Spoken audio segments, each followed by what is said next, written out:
Welcome once again, my friends, and thank you for stopping by to listen to an old storyteller.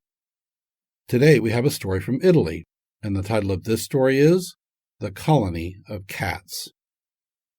Long, long ago, as far back as the time when animals spoke, there lived a community of cats in a deserted house they had taken possession of not far from a large town. They had everything they could possibly desire for their comfort. They were well fed and well lodged, and if by any chance an unlucky mouse was stupid enough to venture in their way, they caught it, not to eat it, but for the pure pleasure of catching it.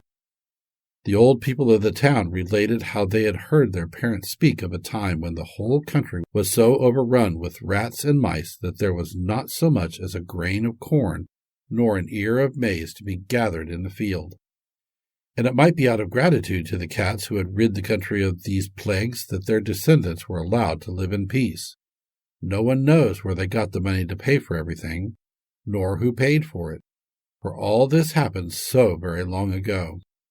But one thing is certain, they were rich enough to keep a servant, for though they lived very happily together and did not scratch nor fight more than human beings would have done, they were not clever enough to do the housework themselves, and preferred at all events to have someone to cook their meat, which they would have scorned to eat raw.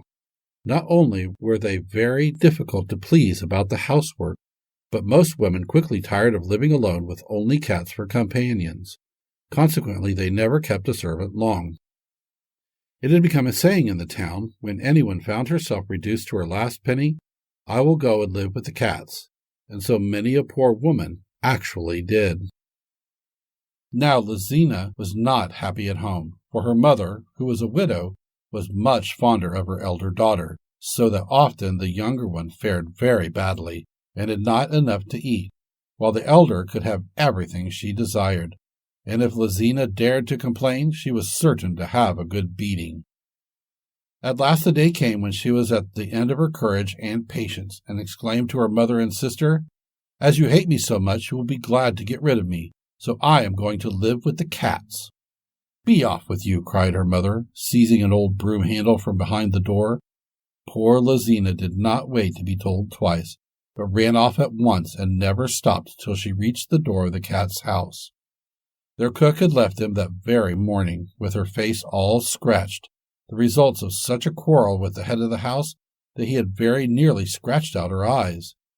Lizina therefore was warmly welcomed, and she set to work at once to prepare the dinner, not without many misgivings as to the tastes of the cats, and whether she would be able to satisfy them.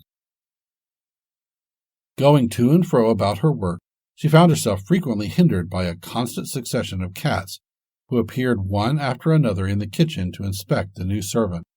She had one in front of her feet, another perched on the back of her chair, while another in the kitchen while she peeled the vegetables. A third sat on the table beside her, and 5 or 6 others prowled about among the pots and pans on the shelves against the wall. The air resounded with their purring, which meant that they were pleased with their new maid. But Lizina had not yet learned to understand their language, and often she did not know what they wanted her to do. However, as she was a good, kind-hearted girl, she set to work to pick up the little kittens which tumbled about on the floor. She patched up quarrels, and nursed on her lap a big tabby, the oldest of the community, which had a lame paw. All these kindnesses could hardly fail to make a favorable impression on the cats, and it was even better after a while, when she had had time to grow accustomed to their strange ways. Never had the house been kept so clean, the meat so well served, nor the sick cats so well cared for. After a time they had a visit from an old cat, whom they called their father, who lived by himself in a barn at the top of the hill, and came down from time to time to inspect the little colony. He too was much taken with Lizina, and inquired, on first seeing her, "Are you well served by this nice black-eyed little person?" And the cats answered with one voice, "Oh yes, Father Gatto, we have never had such a good servant." At each of his visits the answer was always the same, but after a time the old cat, who was very observant, noticed that the little maid had grown to look sadder and sadder. "What is the matter? My child, has anyone been unkind to you?" he asked one day when he found her crying in her kitchen. She burst into tears and answered between her sobs, "Oh, no, they are all very good to me, but I long for news from home, and I pine to see my mother and my sister." Old Gatto, being a sensible old cat, understood the little servant's feelings. "You shall go home," he said, "and you shall not come back here unless you please. But first you must be rewarded for all your kind services to my children.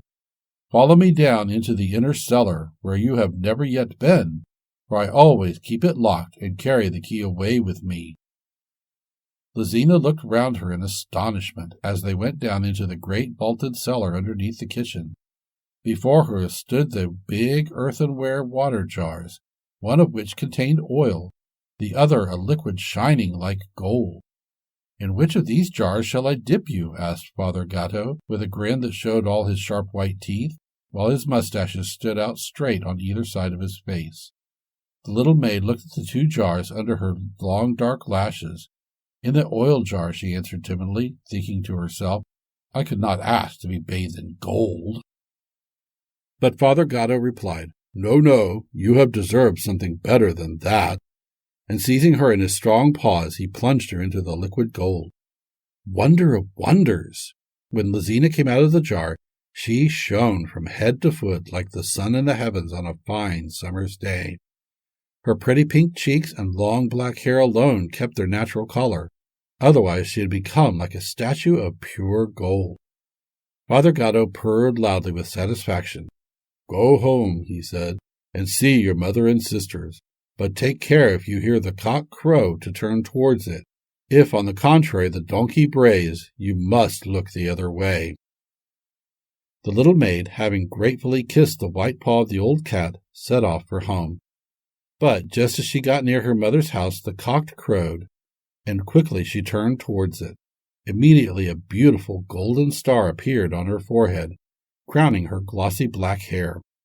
At the same time the donkey began to bray, but Lizina took care not to look over the fence into the field where the donkey was feeding.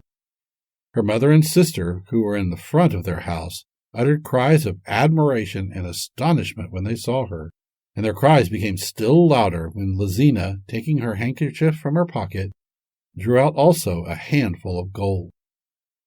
For some days the mother and her two daughters lived very happily together, for Lizina had given them everything she had brought away except her golden clothing, for that would not come off in spite of all the efforts of her sister, who was madly jealous of her good fortune.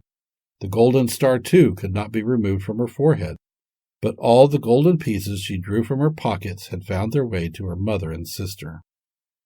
"I will go now and see what I can get out of the cats," said Peppina, the elder girl, one morning, as she took Lizina's basket and fastened her pockets into her own skirt. "I should like some of the cat's gold for myself," she thought, as she left her mother's house before the sun rose.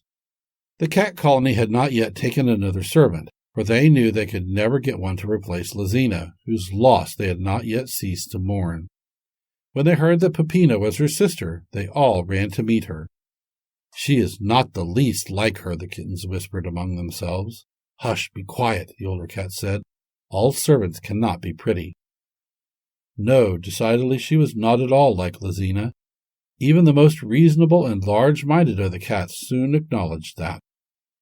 The very first day she shut the kitchen door in the face of the tomcats, who used to enjoy watching Lizina at her work, and a young and mischievous cat who jumped in by the open kitchen window and alighted on the table got such a blow with the rolling pin that he squalled for an hour. With every day that passed, the household became more and more aware of its misfortune. The work was as badly done as the servant was surly and disagreeable. The corners of the rooms there were collected heaps of dust. Spiders' webs hung from the ceilings and in front of the window panes. The beds were hardly ever made, and the feather beds, so beloved by the old and feeble cats, had never once been shaken since Lizina left the house. At Father Gatto's next visit, he found the whole colony in a state of uproar. "Caesar has one paw so badly swollen that it looks as if it were broken," said one. "Peppina kicked him with her great wooden shoes on. Hector has an abscess in his back where a wooden chair was flung at him, and Agrippina's 3 little kittens have died of hunger beside their mother because Peppina forgot them in their basket up in the attic." There is no putting up with the creature. Do send her away, Father Gatto. Lizina herself would not be angry with us. She must know very well what her sister is like." "Come here," said Father Gatto in his most severe tones to Peppina, and he took her down into the cellar and showed her the same 2 great jars that he had shown Lizina.